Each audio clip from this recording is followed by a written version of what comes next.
Bardock, Coola, Oob, Gouken, Tarbuzz, Janemba, Baby, Omega Shenron. Vous aviez été des centaines et des centaines à partager vos idées et prédictions sur le fameux personnage inattendu que le maître nous a teasé. Et aujourd'hui on se retrouve donc dans cette vidéo pour choisir l'ultime élu parmi tous ces personnages. Et avant de nous plonger directement dans le vif du sujet, je tiens à préciser que Dragon Ball Super ne possède pas 3 films mais seulement un seul. Oui, car Battle of Gods et Fukatsu no F sont des films Dragon Ball Z. Alors, pour ne pas manquer les futures news sur un potentiel retour de l'anime DBS ou d'autres informations sur le film et bien d'autres, n'oubliez surtout pas de vous abonner tout en activant la cloche des notifications. Ce n'est qu'un simple clic, mais ça l'est bien plus pour moi. Je compte sur vous aussi pour bombarder le compteur de ki. Oui, ce n'est plus un compteur de pouces bleus, mais un compteur de ki. Si on atteint les 100 ki sur cette vidéo, nous atteindrons le stade du Super Saiyajin 1. Vous êtes prêts? Ike!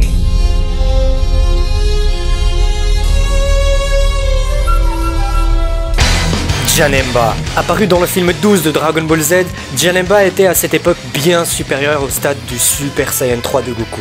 Et il fallait qu'il y ait la fusion Métamol qui donnera ainsi Gogeta pour le vaincre. Janemba n'est pas un ennemi comme les autres. De base, c'était un adolescent qui travaillait en enfer. Insoucieux et maladroit, toutes les auras maléfiques des feintes se sont concentrées en ce personnage pour donner ainsi Janemba.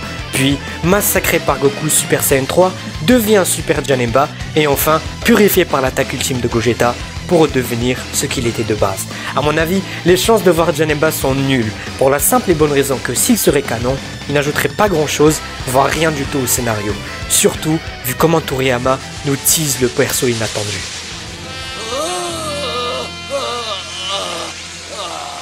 Ato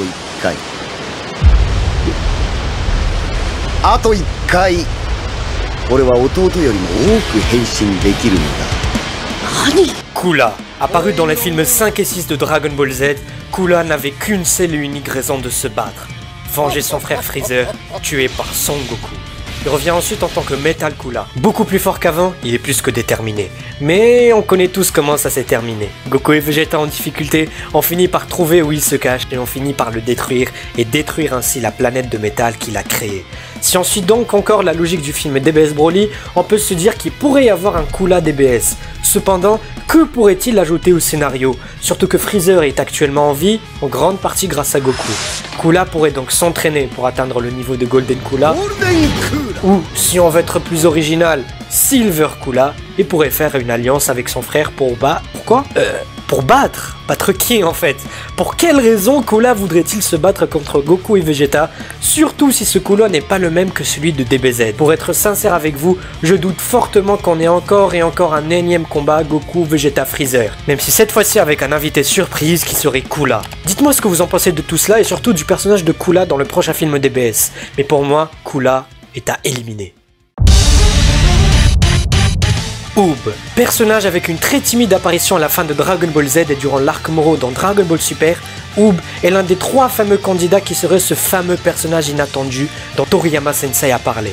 En effet, Oob est le personnage avec le plus de potentiel, que ce soit au niveau de ce qu'il pourrait apporter au scénario, mais aussi son potentiel niveau puissance. Information désormais importante et officielle, Oob possède du ki divin. Cependant, le problème c'est que le personnage est encore très jeune. Si à la fin de Dragon Ball Z en l'an 784, lors du 28e Tenkaichi Budokai il avait 10 ans, et vu que dans Dragon Ball Super nous sommes à l'an 780, soit 4 ans avant la fin de Dragon Ball Z, Oob n'a donc aujourd'hui que 6 ans. Et déjà qu'il était très puissant, mais beaucoup plus faible que Goku lors du 28e Tenkaichi Budokai, je ne vois malheureusement pas Oob apporter grand chose au prochain film DB Super. Il est donc à éliminer.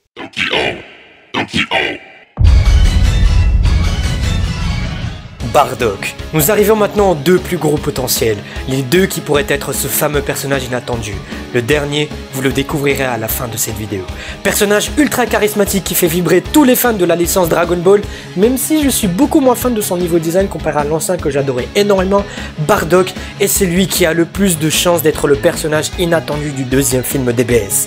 Déjà apparu durant les 30 premières minutes du film Broly, son apparition a beaucoup apporté de nouveaux éléments à l'histoire. En effet, nous avons pu découvrir sa personnalité en plus de détails, sa femme, donc la mère de Son Goku et Raditz, et bien plus. Bardock pourrait rapporter énormément au scénario rien que par un simple flashback.